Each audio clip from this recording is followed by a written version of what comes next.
ሰላም እንዴት ናችሁ? ዛሬ ደግሞ ይህን የመሰለ ቆንጆ ከለር ያለው የሚያምር እንዲሁም ደግሞ ሶፍት የሆነ እንደምታዩት ስትነኩት ልስላሴው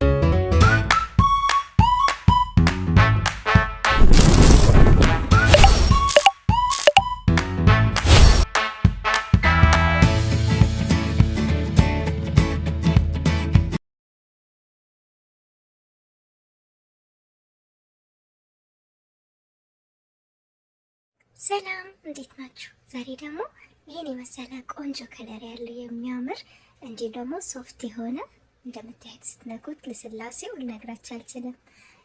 በጣም የሚያምር ሶፍት የሆነ እንዲሁም ደግሞ ፈጣንና ቀላል ቆንጆ ቴስት ያለው የፉጣይር አሰራር አሳያችኋለሁ። ዛሬ የምንሰራው እንግዲህ በአረበኛ ጀበን ፉጣይር ነው። እንዴት እንደሚሰራ አሳያችኋለሁ። የቺዝ ፉጣይር ማለት ነው። ወደ አዘገጃጀቱ ስንሄድ እዚህ ጋር እንግዲህ እንደምታዩት ሰፋ ያለ እቃ ላይ ለብ ያለ አንድ ኩብ ወተት ጨምሬያለሁ። ከዛን አንድ ኩብ ደግሞ ካሜራ ጨመርኩኝ። 2 የሾርባ ማንኪያ ስኳር ጨመርኩኝና አንድ ላይ እንደዚህ እንደምታዩት እንቀላቅለዋለን ስኳሩ እስኪሟሟ። ከዛን እዚህ ጋር ደግሞ ጅብን ኬሪ ወይ ደግሞ የቺዝ ክሬም 2 ፍሬ ጨመርኩኝ።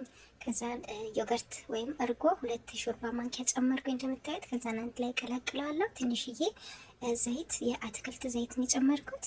አሁንም እሱን ከቀላቀልኩኝ በኋላ አንድ ኩብ ከግማሽ የዳቦ ዱቄት ወይም ፍርኖ ዱቄት ጨምረን በደንብ እንደዚህ አሽተን እናቦካለን። ስናቦካ እንደዚህ ለስለስ ባለ መልኩ መሆን አለበት። ሊጣችሁ በጣም ጠንካራ እንዳይሆን በኋላ ለስለስ ብሎ ሶፍት ሆኖ እንዲወጣላችሁ። ከዛም የተጠቀምኩት ጅብን ስዕል ላይ ያያችሁት ፈታ ጅብን ይባላል። በጣም ቆንጆ ቴስት ስላለው እሱን ብትጠቀሙ ጥሩ ነው። ካልሆነም ደግሞ የምትወዱትን እሱን ቺሱን እንግዲህ ፐርስሊ ጋር ቀላቀልኩኝ ማለት ነው። በምትፈልጉት ቺዝ መጠቀም ትችላላችሁ። የተጠቀምኩትን ቺዝ ግን አይታችሁታል፣ ፈታ ቺዝ ነው።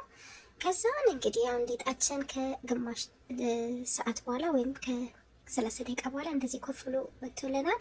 ከዛ እንደዚህ በማድረግ ከውስጡ ነፋሱ እንዲወጣልኝ ያደርጋለሁ። እንደምታዩት ሊጣችን እንደዚህ ለስለስ ብሎ ቆንጆ ነው ወጥቶልናል። አሁን እዚህ ጋር ሊጣችንን በዚህ መልኩ ዱቄታችን ከነሰነስን በኋላ እንዳመጣዋለን። ትንሽዬ ሊጥ አድርጉ። እዚህ ጋር ስታደርጉ በዛ እንዳይል ለመቁረጥ ስለሆነ ሲበዛባችሁ ይወፍርባችኋልና ከዛን እንግዲህ እንደምታዩት እንደዚህ 4 ቦታ እንቆርጠዋለን ማለት ነው። እንደዚህ እንደምታዩት ከዛን እያንዳንዱን አራት ቦታ እንዲወጣ እናደርገዋለን ማለት ነው። እንደምታዩት እዚህ ጋር እንደዚህ ሁሉንም ቆርጬ ካልኩ በኋላ አሁን ቅድም ያዘጋጀሁትን ቺስ እና በግዶንስ ወይም ፐርስሊና ቺሱን ጅብኑን አንድ ላይ የቀላቀልኩትን እንደዚህ አደርጋለሁ ማለት ነው።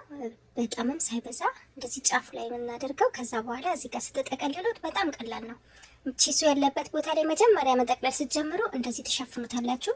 ሲበስል ጅብኑ ወይም ቺሱ ወደ ውጭ እንዳይወጣባችሁ። ከዛም ቺሱ ያለበት ቦታ ላይ ጠበቅ አድርጋችሁ ትይዙታላችሁ መጀመሪያ ላይ። ከዛ በኋላ እጃችሁን ለቀቅ እያደረጋችሁ መጠቅለል ነው ማለት ነው። ሳትጫኑ መጀመሪያ ላይ የምትጫኑት ግን ቺሱን መጠቅለል ስትጀምሩ ነው። ከዛን እንግዲህ ኮፍ እንዲልልኝ ለ10 ደቂቃ አስቀምጠዋለሁ። ከ10 ደቂቃ በኋላ እዚህ ጋር እንቁላልና ወተት ነው የቀላቀልኩት። በኋላ ላይ ቆንጆ ከለር ይሰጠዋል። እንደምታዩት እዚህ ጋር ትንሽ ኮፍ ብሎልኛል። 10 ደቂቃ አስቀምጬው ማለት ነው።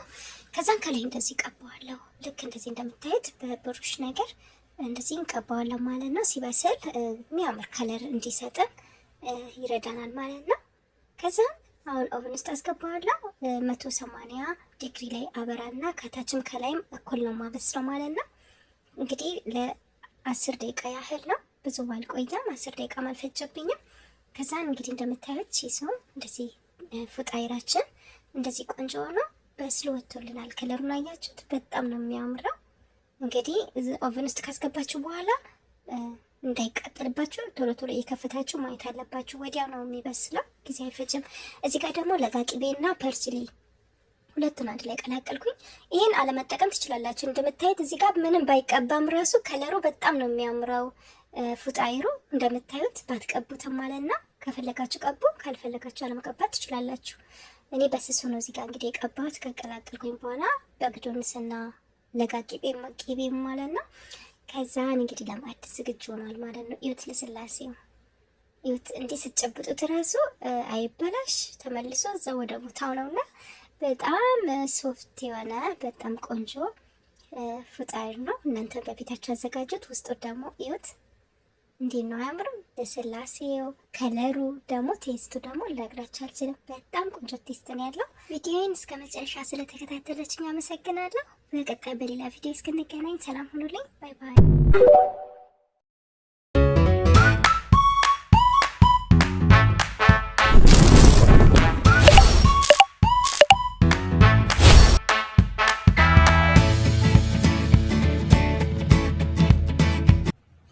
ፋሚሊ እንዳያችሁት ነው። ቪዲዮውን እንደወደዳችሁት ተስፋ አደርጋለሁ። በሌላ በአዲስ ቪዲዮ እስከምንገናኝ በያላችሁበት ሰላም ሁኑ። ፈጣሪ ይጠብቃችሁ። ላይክ፣ ሼር፣ ሰብስክራይብ እያደረጋችሁ አበረታቱ። ለምታበረታቱኝ ደግሞ ከልብ ላመሰግናችሁ እወዳለሁኝ። ባይ ባይ። በሌላ በአዲስ ቪዲዮ እስከምንገናኝ መልካም ቆዩ። አመሰግናለሁ ስለነበረን ቆይታ።